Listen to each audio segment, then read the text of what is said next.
নমস্কার বন্ধুরা, মিষ্টি মন চ্যানেলে সবাইকে সুস্বাগত। আজকের আমি এসেছি গাজর দিয়ে একটা সম্পূর্ণ হেলদি এবং টেস্টি নাস্তা রেসিপি নিয়ে, যেটা বিকেলবেলা চায়ের সাথে বা যে কোনো সস চাটনির সাথে অনায়াসেই তোমরা চটজলদি বানিয়ে খেয়ে ফেলতেই পারো। তাহলে এই রেসিপিটি কিভাবে বানাচ্ছি দেখতে থাকো।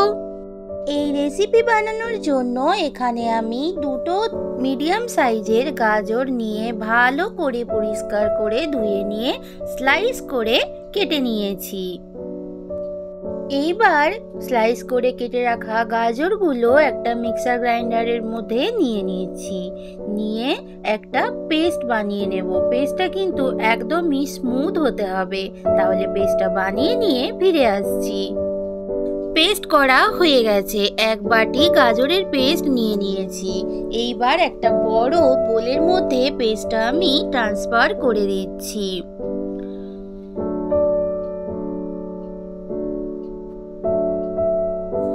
এইবার ট্রান্সফার করে নিয়ে এর মধ্যে মিশিয়ে দেব সুজি।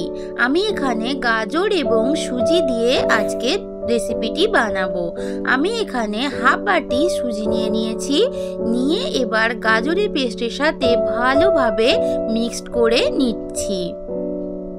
পেস্টের সাথে সুজিটা ভালোভাবেই মিক্স করা হয়ে গেছে।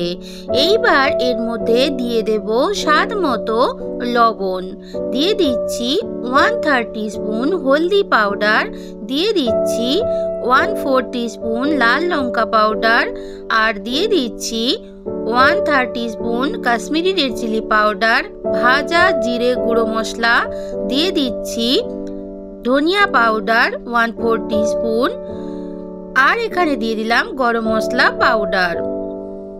এইবার সবকিছু একসাথে মিক্স করে নিচ্ছি। ভালোভাবে কিন্তু সমস্ত মশলার সাথে সুজি এবং পেস্টটা ভালোভাবে মিক্স করে নিতে হবে। প্রথমে ড্রাই মিক্স করে নিচ্ছি, তারপর আমি এখানে অল্প অল্প জল মিশিয়ে ভালোভাবে মিক্সড করে নিচ্ছি। যার যেমন অ্যামাউন্ট সেই অনুযায়ী জলটা ইউজ করো। দেখতেই পাচ্ছ ভালোভাবে কিন্তু মিক্সড করা হয়ে গেছে, কনসিস্টেন্সিটা তোমরা দেখতেই পাচ্ছ।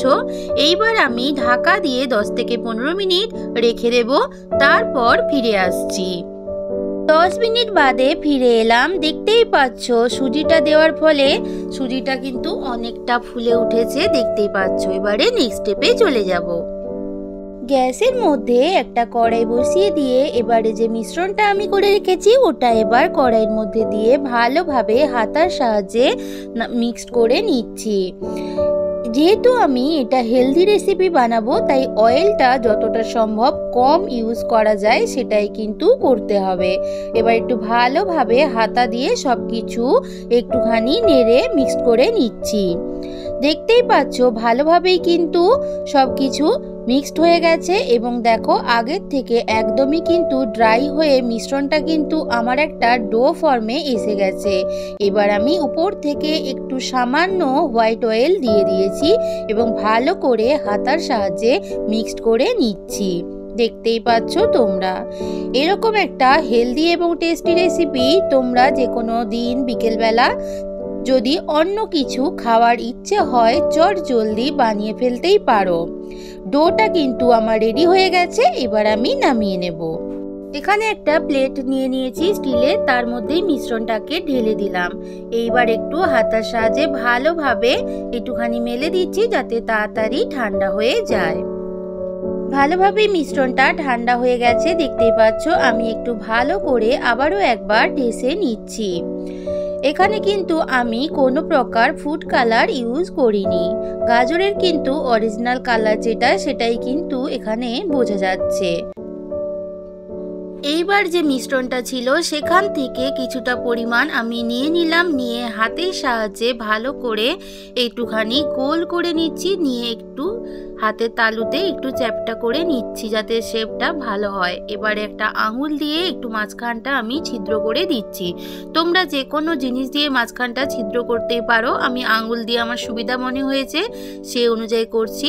এবার একটু ভালো করে চারদিকটা একটুখানি সমান করে নিচ্ছি। দেখতেই পাচ্ছ ডিজাইনটা আমি কেমন করেছি। আমি আমার মতো করে ডিজাইনটা বানাচ্ছি, তোমরা তোমাদের মতো করে করে নিও।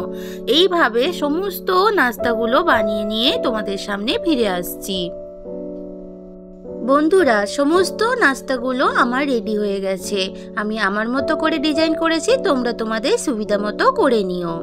তাহলে এবার নেক্সট স্টেপে চলে যাওয়া যাক। এইবার আমি একটা এখানে ছিদ্রওয়ালা স্ট্রেনার নিয়ে নিয়েছি। স্ট্রেনারটা চারদিকটা একটু হাত দিয়ে ভালোভাবে হোয়াইট অয়েল ব্রাশ করে দিচ্ছি, যাতে নাস্তাগুলো আমি যখন দেব একটার গায়ে একটা যেন লেগে না যায় এবং স্ট্রেনারটার গায়ে যেন নাস্তাগুলো না লেগে যায়। যতগুলো একবারে ধরবে সেইভাবে আমি নাস্তাগুলো স্ট্রেনারের মধ্যে দিয়ে দিচ্ছি। এই দেখো বন্ধুরা, সমস্ত নাস্তাগুলো স্ট্রেনারের মধ্যে আমি সাজিয়ে নিয়েছি। এদিকে একটা গ্যাসের মধ্যে অলরেডি জল বসিয়ে দিয়েছিলাম, জলটা ভালোভাবেই ফুটে উঠেছে। এইবার ওই নাস্তা সাজানো স্ট্রেনারটা কড়াইয়ের মধ্যে দিয়ে দিলাম, দিয়ে এবার একটা ঢাকনা দিয়ে ভালোভাবে আমি ঢেকে দিলাম। এইভাবে 5 মিনিট রেখে দেব। 5 মিনিট বাদে ফিরে এলাম, ঢাকাটা খুলে নিলাম। দেখতেই পাচ্ছ, দেখেই বোঝা যাচ্ছে নাস্তাগুলো রেডি হয়ে গেছে। এবারে একটা টুথপিক দিয়ে নাস্তাগুলোর মধ্যে দেখলাম, দেখো কোনো পার্টিকেলস কিন্তু লাগছে না, তার মানে বুঝে নিতে হবে ভাপানো হয়ে গেছে নাস্তাগুলো। এবার একটা প্যানের মধ্যে 1/2 চামচ মতো আমি সর্ষের তেল দিয়ে দিয়েছি। সর্ষের তেলটা গরম হয়ে যাওয়ার পরে নাস্তাগুলো এক এক করে দিয়ে দিচ্ছি।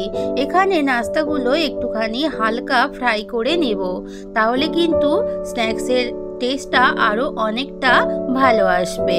সমস্ত নাস্তাগুলো দিয়ে দিলাম। নাস্তাগুলো এবার অপোজিট দিকটা উল্টে নিচ্ছি। দুটো দিক ভালো করে ভেজে নিতে হবে। বারবার উল্টে পাল্টে ভেজে নিলে কিন্তু ভালো হবে। আর গ্যাসের ভলিউমটা এই সময় মিডিয়াম টু লোতে রাখতে হবে। নাস্তাগুলো দুটো দিক ভালোভাবেই ভাজা হয়ে গেছে। এবারে আমি উঠিয়ে নিচ্ছি। গ্যাসের মধ্যে প্যান বসিয়ে সামান্য একটুখানি সাদা তেল দিয়ে দিলাম, আর দিয়ে দিচ্ছি একটুখানি কালো সর্ষে আর সাদা তিল। এবার একটু দুটো ভালো করে ভেজে নিচ্ছি। সর্ষে এবং তিল একটা আলাদা টেস্টের মাত্রা দেবে। সর্ষে এবং তিল ভালোভাবে ভাজা হয়ে গেছে। এইবার ভেজে রাখা নাস্তাগুলো দিয়ে দেব।